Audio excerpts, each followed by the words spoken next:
Squinch with another video review. And today we're going to be taking a look at the new iGear PP05P Patrol Specialist, which essentially is just the re-release of the PP05W Weapon Specialist, otherwise known as the not Ironhide figure. The difference between this and that release is that the Patrol Specialist comes with a 4th additional head, which you can see highlighted here on the packaging. Comes with a lot less accessories. He only comes with one gun, whereas the Weapon Specialist came with a slew of them. And because of that, essentially has a much lower price point. Instead of the $135 that the Weapon Specialist went for, this guy's going for only $99, which is exactly why I picked this one up. The $135 price just didn't sit well with me. I'm much happier paying less, getting a lot less weapons that I'm not honestly going to use than paying for stuff that I'm just going to keep in the box anyhow. But the biggest difference here in terms of the packaging, obviously you're going to see the new head as I mentioned. And then in terms of the vehicle mode,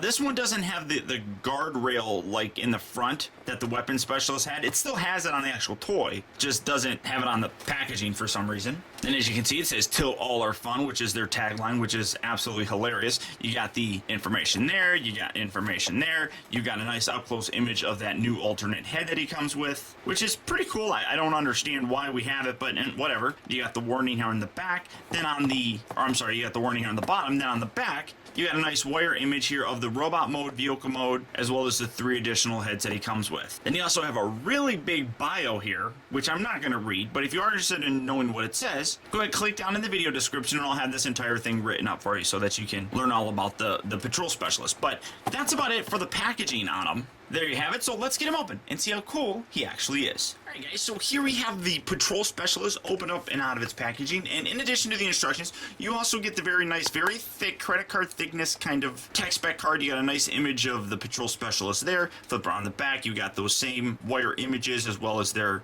technical specs for them there, so very nice on here. I love these cards. It really adds to a nice sense of collectability, and it really is something that, in my opinion, the third-party companies really excel at doing over Takara and their collector figures. But here you have the Patrol Specialist. Now, I did a little bit of looking things up, and this is an homage to an Autobot known as Tote, who really only appeared in the comic books. It was never in the cartoon or anything. But Tote was basically, well, it was a mini-bot that was in the similar design in terms of vehicle mode as Ironhide. So it makes sense that they would reuse this and then kind of throw that new head in there. Now, specifically for me, I don't really care about Tote, and I really don't care about the head. I wanted this guy for Ironhide, and that's what it is. To me, this is a wonderful representation of Ironhide in his vehicle mode. I absolutely love this. I love the yellow strip, the red color, very nice deep red on there, very sharp color. I love the taillights on here. You got the headlights and the turn signal. Obviously, he doesn't have an Autobot logo, but that's something that's easily fixed with repro labels. Something that'll probably go right there here in vehicle mode, and then in robot mode, they actually have a spot for that. So that's really cool. Now, one of my biggest kind of concerns was how well this would scale with certain figures. I wanted this for my masterpiece display, and honestly, I think this works perfectly for a masterpiece display. For comparisons, here he is, and using a recent release from him, here's Hench from iGear. Obviously, you got the Autobot logo on there.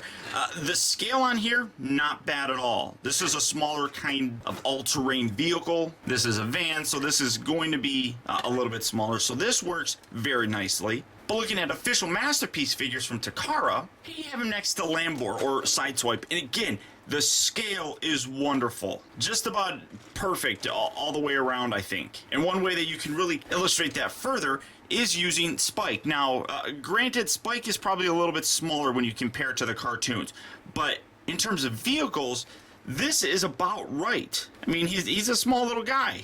So if I can get him to stand upright, you can see or envision him fitting right inside here, driving a little minivan. I mean, that just works. Much like you can envision him sitting here inside of Sideswipe. It just works very nicely. It's a good scale. It's not perfect, but it's not bad. But the best scale, I think, is right here with the MP10 Optimus Prime.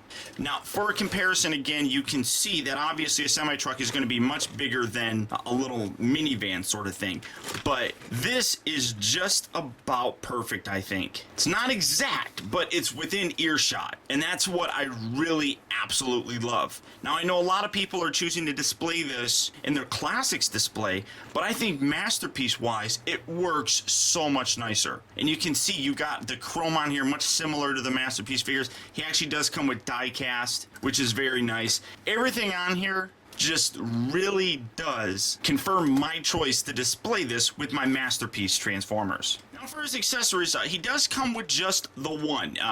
In getting it out of here, it stores up under here. It's kind of a pain in the butt to get out, but he does come with a gun that just stretches out like so, and boom, you have his gun. Now again, he's not really meant to be Ironhide. I mean, he is meant to be Tote, like I said, but all I really need is a gun. Now, I would like it if they had some other accessories, but not for that price. $135 really is just overpriced for me, I think, for a lot of weapons and accessories that are just going to stay in the box, as I mentioned. But I'm glad that they included one of his guns. I mean, he needs to have a gun. Now, in addition to Toad's head, which is actually on here still, and I'll show that off here in a second, you do get the other 3 heads that the original weapon specialist came with. You get 2 that I think are comic book inspirations. I'm not 100% sure. I don't really particularly like these ones. These ones will go in storage as well, but you kind of have this one here where he's grimacing a little bit more, and then he's just kind of smirking in this one.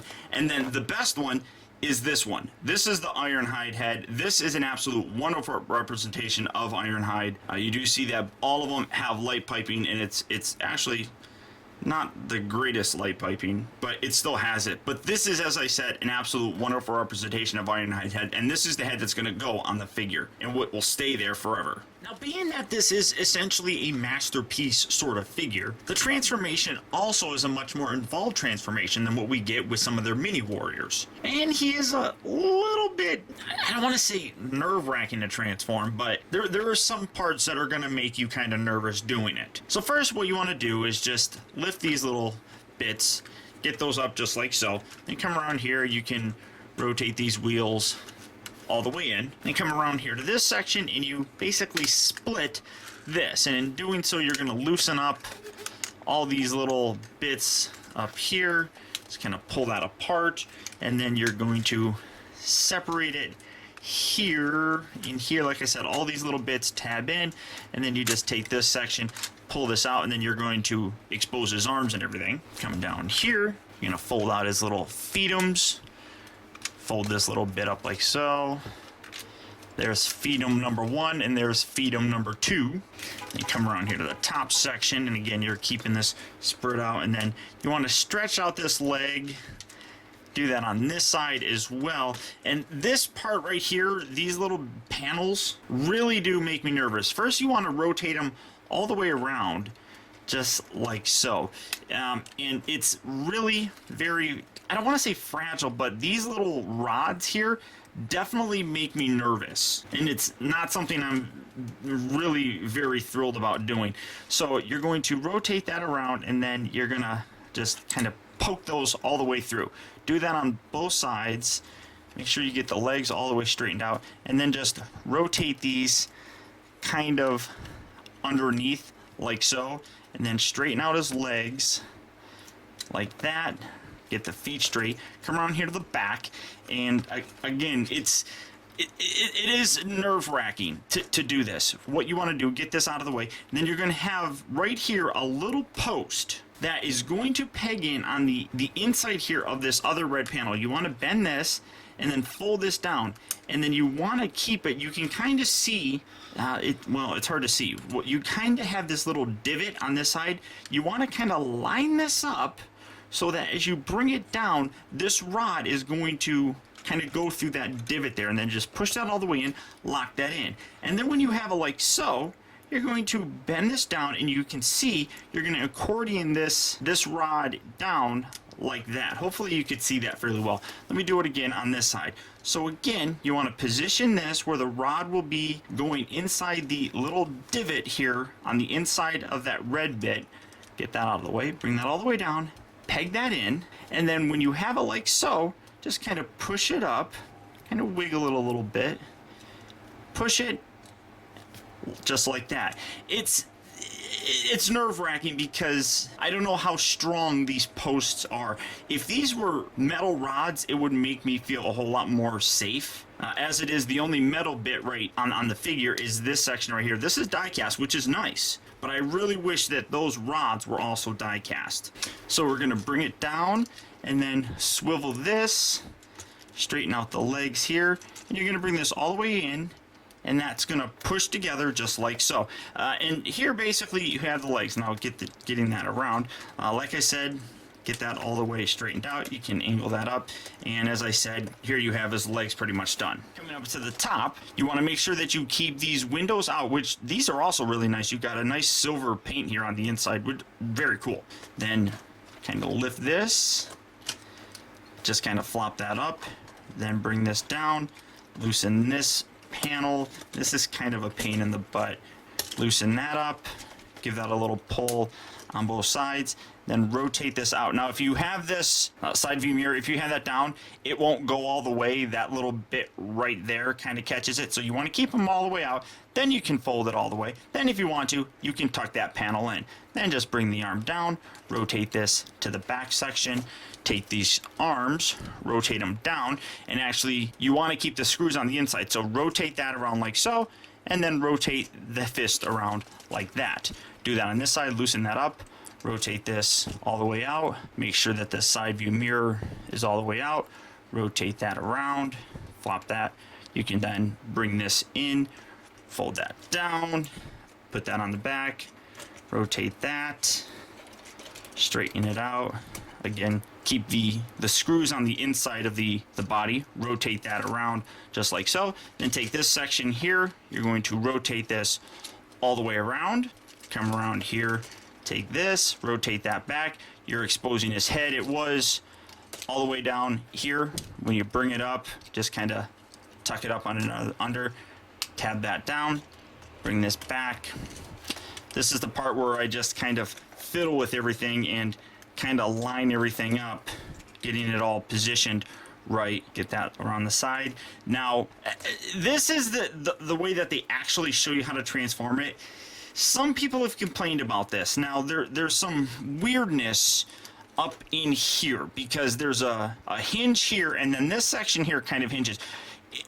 The instructions don't actually show you to do this, but what you can do is you can actually untab this on the side, untab that on the side, and then it sort of makes this, keeping it untabbed, it sort of makes this a little bit loose.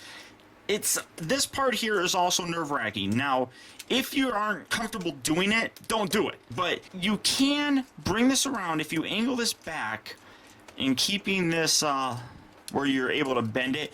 You can bring this back, but you do have to stretch the plastic and really kind of push it past kind of the tolerances, and it feels almost like you're overdoing it. I've done this several times, and as long as you're slow with it and you're careful with it, you can bring these up and under, and it gives them a much nicer, cleaner looking torso area.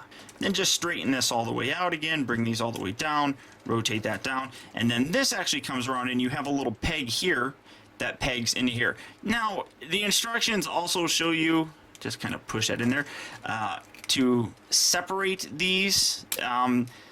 I don't know why you would want to be honest. It just makes it look kind of ugly. So usually I keep these tabbed together, push that into that locks that into place right there, and then you can kind of just leave it like so. But straightening everything out again, here you have the patrol specialist finally in his robot mode. As I said earlier, this figure is kind of been released to give us a Tote figure, which utilizes the same vehicle mode for the most part as Ironhide. But this is always going to be Ironhide for me. But I really do appreciate the fact that they gave us another head to kind of give us that other character. And the head's not bad. I mean, it is kind of blocky, I guess. I look at this and I see kind of like an Inferno kind of figure, but that's not too bad. Now, all you have to do is pop this off. It's on a little ball joint here, so you can get the head off just like so. It does have the light piping, but again, it doesn't really look like it works all that well, so you can't really see much. But As I said, he does come with the original 3 heads, and the one that I'm going to use is obviously going to be this one. So setting him just there. These ones, I really have no desire to keep or have any interest for them. You know, Tote isn't why I bought this figure, and then I don't particularly like those looks. It just doesn't really give me the Ironhide look. This is the one that's going to be on the figure, and as soon as you pop this on here, you really make him a very awesome figure. I mean, that's Ironhide. There you go. And I absolutely love the fact that this re-release, while I have said is meant to be Tote, is absolutely fantastic that they still include the original figure's heads. That's a wonderful, wonderful touch. And as you can see, this is the spot right here where like the Autobot logo would go. I mean, it's perfectly shaped for one. I mean, this guy, so wicked awesome. Everything about him is almost perfect in my opinion. Now, because I did it in vehicle mode where I compared him to the Masterpiece figures, as I did say, this is a figure that I wanted for my Masterpiece display. So for some comparisons, here he is. And again, starting things off with another iGear product, here you have him next to Hench. And again, scale-wise, this is fairly close. I mean, Brawn, if you remember from the cartoon, was a much smaller figure. So again, this scale works nicely for me. And then coming to official Transformer figures, here you have him next to Lambo or Sideswipe, and as you can see, Ironhide is a little bit taller, by about a head or so. Again, nicely accurate to how they appeared in the cartoon. Now, the one that people are probably most, I guess, conflicted about would be here with Masterpiece 10 Optimus Prime. But in reality, this isn't all that bad. Now, it would look a little bit better if he was maybe half a head taller. But using official guides depicting the size scale for the robots and their cartoon incarnations, this is just about right. Optimus Prime is obviously going to be taller, but Ironhide at the top of his head really should come up to the top of his like grill abdomen area. And what you can see here is he's a little bit smaller. I mean, he really should be about here, which, as I said, is about a half a head. It's really not that much. Not enough that it's freaking me out or anything, but it's so very cool to have Optimus Prime and Ironhide finally together. Now, for his articulation, it's really very impressive. Getting his gun out of the way. It is, as I said, about Masterpiece level quality, and the articulation is something that carries over with that. The head is on a ball joint, so you can get a little bit of a pivot here, looking left, right, a little bit up, down, all that kind of stuff. The arms here rotate. This little back section here kind of gets in the way. This is a lot like the Generations Inferno, where it just kind of flops here in the back. It's not overly bad from the back. I mean, I guess it kind of looks weird, but it's not too bad, I don't think. He rotates at the upper part of the bicep. He also goes outward here at the shoulder. He's got 2 joints here at the elbow, just kind of as part of the transformation, but it really does allow you to really bring his arm up to a much tighter kind of bicep, which looks pretty good when you have him holding his gun. Now, when you take these bits and you put them back here, it kind of limits the waist articulation. If you left it out, you get a lot more waist articulation, but as it is, it's kind of rubbing. This little bit right here kind of rubs along the inner part of the wheel well, so you can still do it, but it's a little bit more cumbersome, I suppose. That's one of the benefits, I suppose, if you left this kind of lat, I guess, panel on the outside.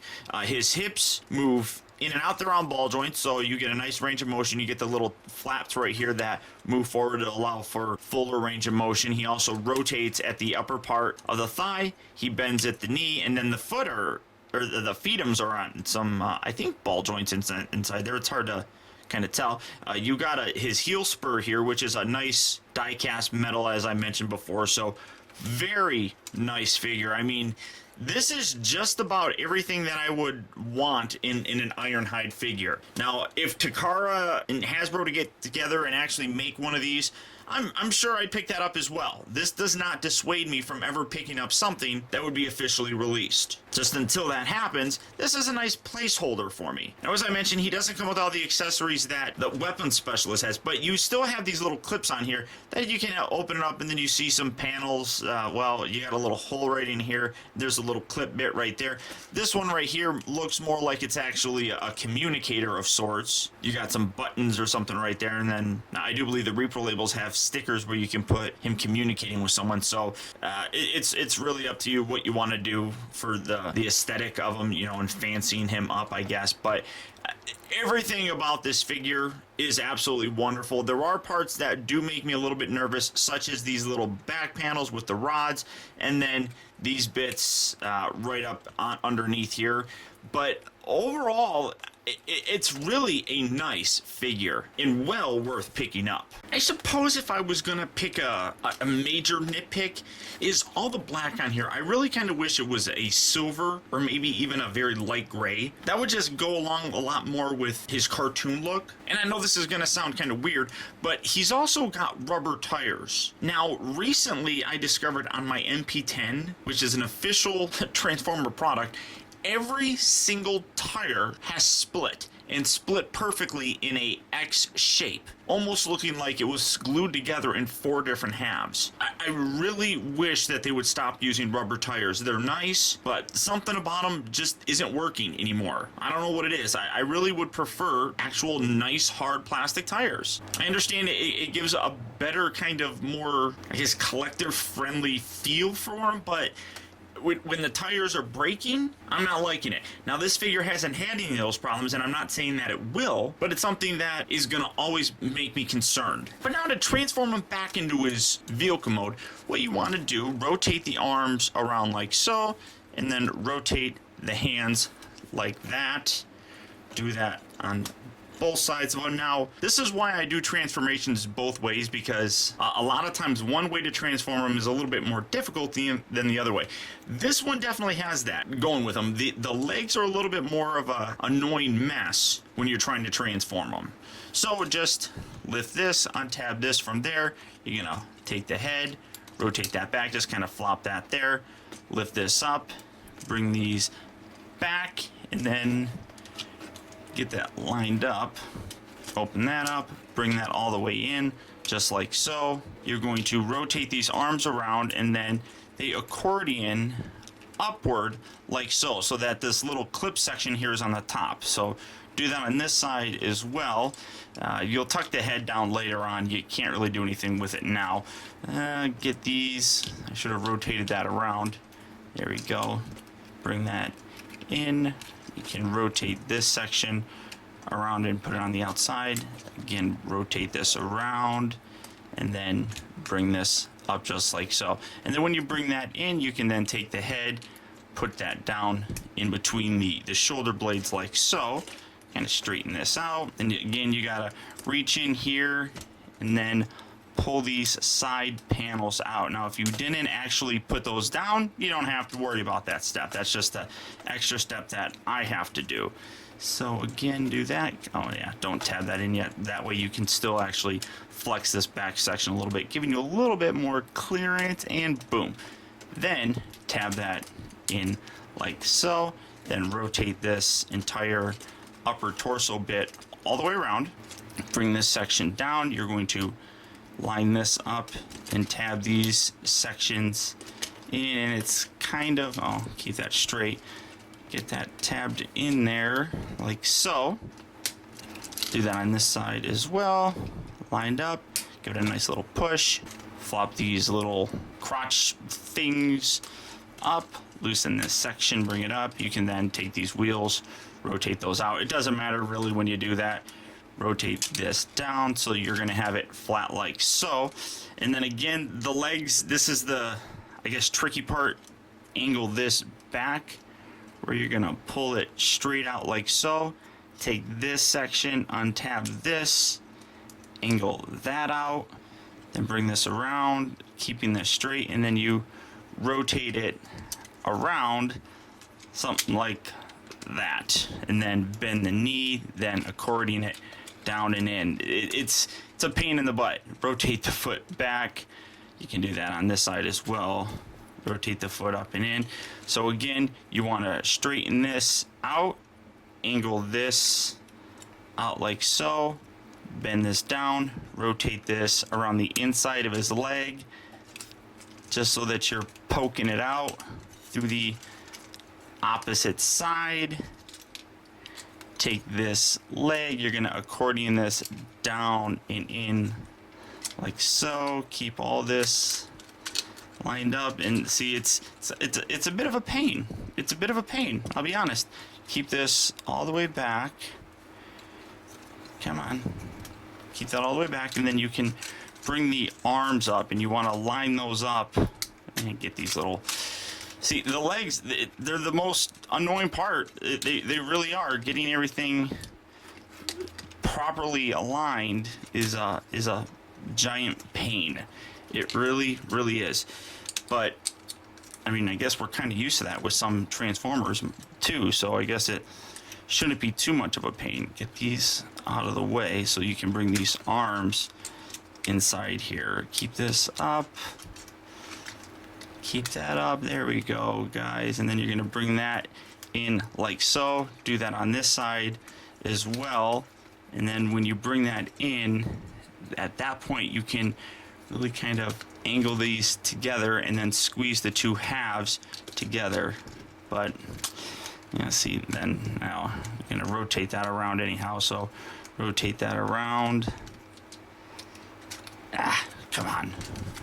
Looking to see what's clamoring things up in here. There we go. Come on, what are you doing? There we go. Push that bit together, then bring that, push that together like so. Keep that pushed together. There. Fold these little bits down, then bring these halves together like so. Those are gonna clip together at the top section. Come on, here we go. See, this is complicated going this way. Make sure that those are down, make sure that's all squeezed together, otherwise things aren't gonna look all that good. Bring this section, well, you can bring that up, tuck this in at the top section first, push that in, and then bring it all the way down. And again, I squeeze a little bit too much and I knocked everything loose. Give everything a good squeeze, and that's one of the problems. These top bits don't like sitting together all that well. You move one section in and another section pops out, but something, yeah, there we go, something like that. But here you have them. Oh well, I guess you can fold out the side view mirrors just like so. But here you have the Patrol Specialist back in his vehicle mode. Now, as I said, the Patrol Specialist is an absolutely wonderful figure. The vehicle mode here is a wonderful representation of Ironhide, which realistically, that's why most people are probably going to get this, not for Tote. But by adding the Tote head, it gives them a reason to kind of re-release this. Now, one thing that I really hope that they do is eventually re-release the Medical Specialist, which is a repaint of this guy into Ratchet, because I absolutely want to get him as well. Medical Specialist, I believe, was a much cheaper figure. I think he was only like $110. So I'm really kind of kicking myself on not picking that one up, because that price is a little bit better than the $135 that the Weapon Specialist was. But being able to add that figure here with the Patrol Specialist is really very awesome. Now, the transformation can be tricky, and when you're doing it, you do have to be a little bit careful. But one thing that I like about this is that the plastic does feel fairly sturdy. My own nerves just kind of come into it when I'm doing things that I don't feel 100% safe doing. But transforming this guy several times now, nothing's broke on him, and the plastic still feels very nice. But the robot mode is really where this figure excels. Despite the fact that I really wish that all the black was more of a silver or a gray color, everything else on him is absolutely wonderful. The articulation, the likeness, all spot on. Without a doubt, if you guys are an Ironhide fan or just a fan of masterpiece style transforming figures as it is, this is definitely a figure I would recommend picking up. And at the new lower price point, I think it's an absolute wonderful value. So if you guys are interested in getting this guy, go ahead and click on the link down in the video description. You'll go to Big Bad Toy Store and you can pick this guy up for yourself. But that's about it. So once again, I want to thank you for tuning in. This has been Optibotimus. Keep in touch with me. Find out recent purchases as well as all upcoming video reviews all at facebook.com/teambotimus, and follow me over on Twitter at twitter.com/optibotimus. And until next time, I'll talk to you later.